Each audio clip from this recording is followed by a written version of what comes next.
There is a part of you that lives in silence. It watches, waiting behind your smiles, behind every confident word you speak.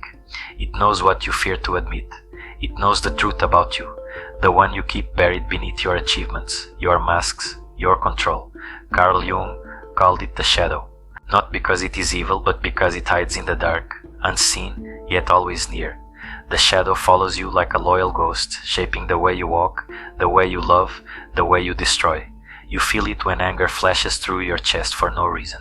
You see it when you despise someone, not for what they are, but for what they awaken in you.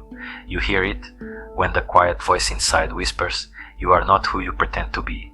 The modern world tells you to run from that voice, to be positive, polished, perfect, to silence the chaos within and smile for the crowd. But the soul does not obey the culture of appearances. What you suppress gathers power. What you deny becomes your destiny. The more you reject the shadow, the more it shapes your life from below. In resentment, in self-sabotage, in the quiet exhaustion that follows every false victory. You achieve everything you thought would make you whole, and yet something is missing, something unseen. Jung once wrote, "Until you make the unconscious conscious, it will direct your life, too, and you will call it fate." And perhaps this is what you've called fate all along. The invisible hand that ruins your plans, the pattern that repeats no matter how much you change. But here's the paradox. The shadow is not your enemy. It is your unlived life. It is the strength, passion, and truth you exiled to survive. It is the child you abandoned to become an adult who could be loved. To awaken is not to escape the darkness. It is to walk into it, lantern in hand, and see that the monsters were never monsters at all. They were memories, emotions, and truths you were not yet brave enough to face. This is where the journey begins, in the quiet realization that the war you have been fighting has always been within, and only when you turn toward the darkness does the real light begin to rise. You wake up each morning wearing a mask you forgot you put on. You speak through it, smile through it, work through it, until even you start believing it's your real face. But beneath the surface, something restless moves, a quiet rebellion of the soul. The shadow does not die when ignored, it waits, and in time it finds ways to speak, sometimes through dreams, chaotic and vivid, sometimes through emotions you can't explain, and sometimes through the strange emptiness that follows every success. We are taught to repress what doesn't fit the image. Anger, envy, lust, fear, vulnerability, we call them negative. We post our optimism like armor, and we call it strength. But repression is not healing. It is hiding, and the more we hide, the more lost we become. Modern life is a theater of denial. We sell happiness and bottle despair. We perform serenity while trembling inside. We chase validation, mistaking applause for love. But deep down, the soul keeps score. It knows when you're lying to yourself. You can feel it in the little ways your mind betrays you. The self-doubt that whispers just before you act. The rage that erupts when someone mirrors your weakness, the exhaustion that creeps in when you try to keep the facade together. It is not life that drains you, it is pretending. Carl Jung once said, "People will do anything, no matter how absurd, to avoid facing their own souls." And we see it everywhere, in the endless scrolling, the busyness, the constant need for noise. We are terrified of silence, because silence holds a mirror. And mirrors show us who we've become. The shadow is not simply darkness, it is everything we refuse to see. And in that refusal, we fracture. Part of us lives in the world, and part of us is buried alive beneath the roles we play. That buried part grows bitter.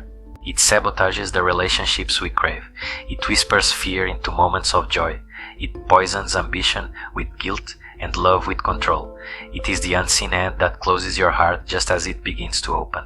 So we numb ourselves with distractions, with pride, with busyness that masquerades as purpose. But repression does not purify, it distorts. The emotions we exile become weapons. The anger we deny becomes cruelty. The fear we hide becomes arrogance. The desire we repress becomes shame. And so, slowly, the shadow takes the throne of the unconscious. It rules from behind the curtain, controlling every decision you swear was logical. You say you want success, but a part of you sabotages every chance to reach it. You say you want love, but something in you pushes it away. That something is not evil. It is exiled truth. It's the wound that never healed, the grief that was never named, the version of you that still waits to be seen. You cannot destroy it.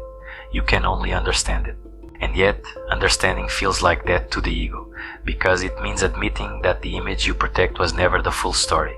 But perhaps this is the first doorway to wholeness, when the pain you've avoided becomes the teacher you've always needed. Every mask begins to crack eventually, and when it does, you have two choices: to patch it or to finally meet the face beneath it. The next step is revelation, the moment when you stop running and turn toward the darkness that's been chasing you all along. It happens quietly, not in a storm, but in stillness. There comes a moment when running no longer works, when every distraction fails to numb you, when success, pleasure, or control, the idols of the false self, no longer feel the emptiness. And in that silence, you hear something, a whisper from within, the sound of your own soul, asking to be seen. That is the beginning of awakening. When you finally turn your gaze inward, not to judge, but to witness, and in that moment the shadow steps forward. Carl Jung did not see the shadow as a demon to be slain, but as a forgotten twin, a part of your psyche exiled for the sake of survival. When we were young, we learned what parts of us were acceptable, what would earn love, praise, belonging. Everything else, our anger, sadness, creativity, sexuality, sensitivity, was cast into the dark. We amputated pieces of ourselves just to be seen as good. But what we bury does not die. It waits, and every time life wounds us, those buried fragments knock at the door of consciousness. In dreams, in projections, in the faces of people we despise or envy. Jung wrote, everything that irritates us about others can lead us to an understanding of ourselves. The world becomes the mirror, every person, every event, reflecting back the truths we've refused to acknowledge. You hate arrogance in others because it reminds you of your own suppressed pride. You envy the bold because you have buried your courage. You resent the free because you have chained yourself to an image. The shadow wears many masks, but behind them all is the same truth. What you reject in others is what you have not yet made peace with in yourself. When you see this, truly see it, you begin to wake from the dream of separateness. You realize that the enemy is not out there. It was always within.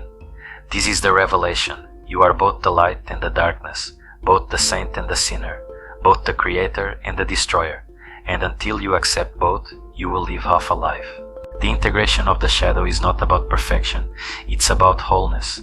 It is standing before your own soul and saying, I see you, I will no longer exile you.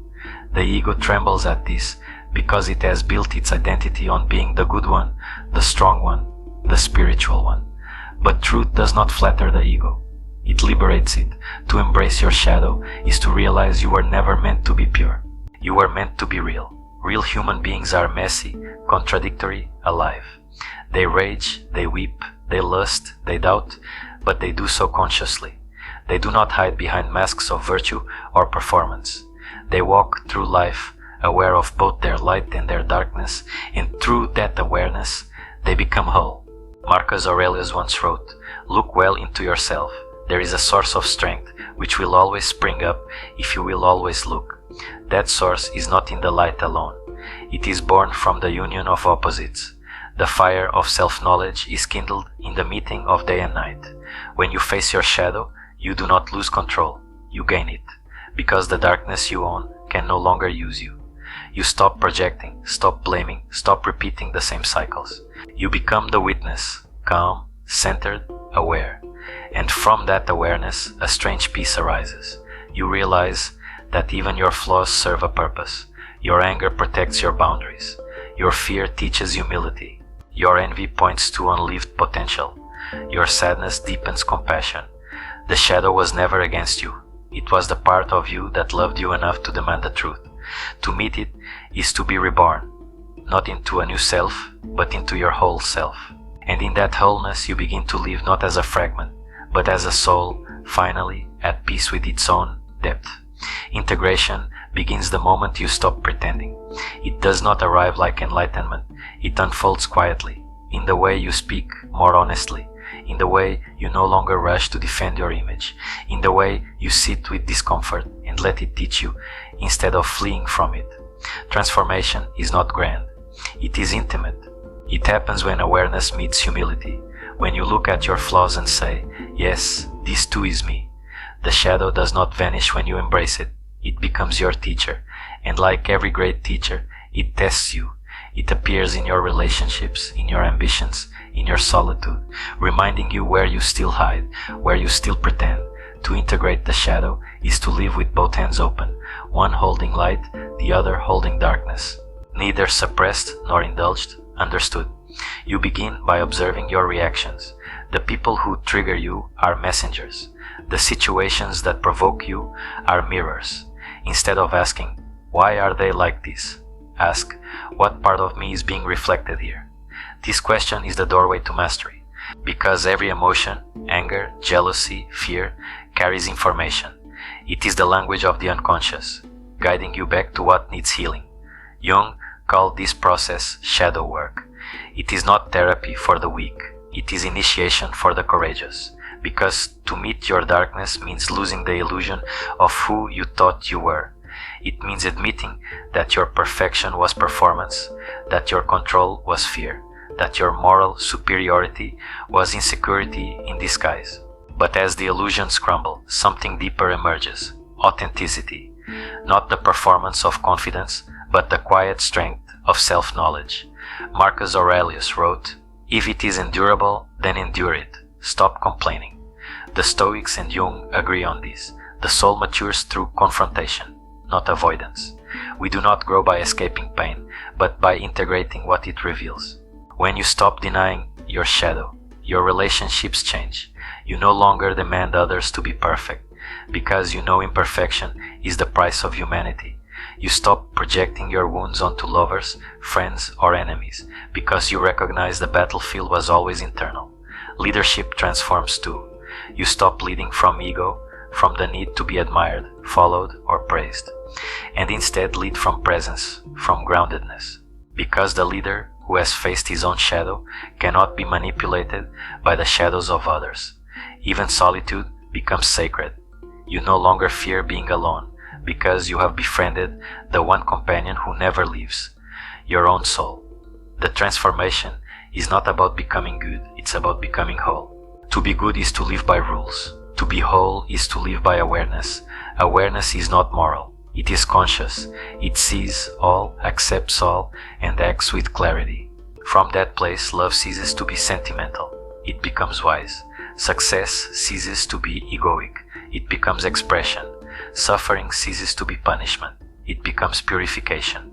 You realize that the shadow was never an obstacle, it was a doorway.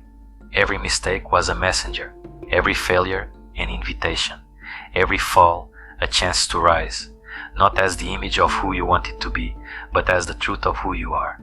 And once you have seen your shadow, you can never unsee it. It becomes the silent companion of your consciousness, the reminder that growth is not ascension, but integration. You walk through the world differently now, not seeking perfection, but peace. You understand that the light you sought in the heavens was always hidden in the depths of your own darkness. And then there is quiet, not the empty quiet of avoidance, but the deep stillness that comes after truth has been spoken.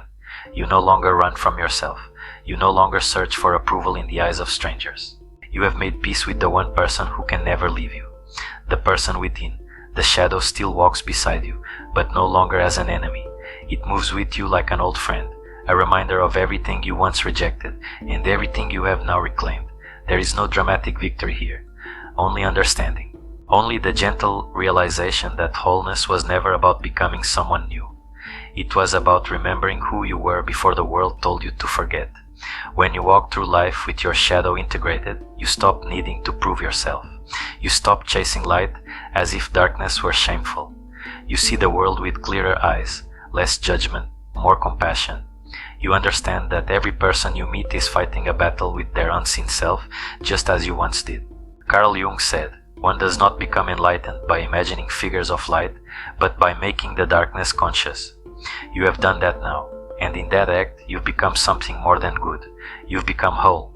You are no longer split between who you are and who you pretend to be. The war inside has quieted, and in that silence a deeper kind of strength arises, the kind that does not shout, but simply is. This is not the end of the journey.